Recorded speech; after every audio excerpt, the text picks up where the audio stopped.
In today's video, I'm going to teach you how to change your country in the Amazon app. If you find this useful, consider subscribing and liking the video. Now let's get started. First things first, you'll want to open the Amazon app on your mobile device. So go ahead and find that app on your home screen or in your app drawer and tap to open it up.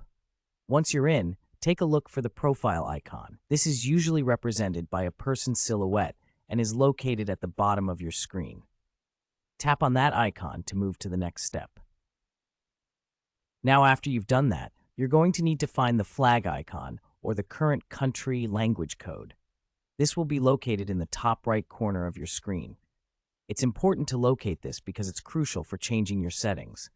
So go ahead and tap on that icon. Next, you'll be directed to the Country Region section. Here, you'll see a list of different locations. Scroll through the list and select your desired country or region. This is where you can choose the country that you want your Amazon experience to reflect.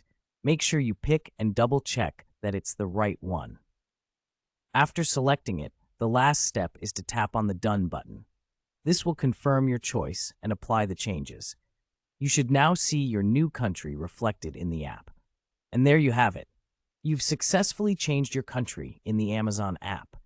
This process is pretty straightforward, and it allows you to access different products and services that may be available in various countries.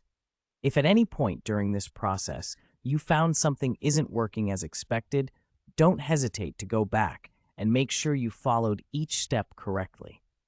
Sometimes, a little patience is needed, and you might just find what you missed. This ability to change your country can be particularly useful if you're traveling or if you're interested in products available in other regions. Enjoy exploring all the new offerings that your selected location has to offer. Thanks for tuning in. I hope you found this guide helpful. If you have any questions, or if there's anything specific you want to learn about the Amazon app or any other topics, feel free to drop your suggestions in the comments. And remember, if you found value in this video, please subscribe to my channel and like the video so you won't miss out on future tutorials. See you next time.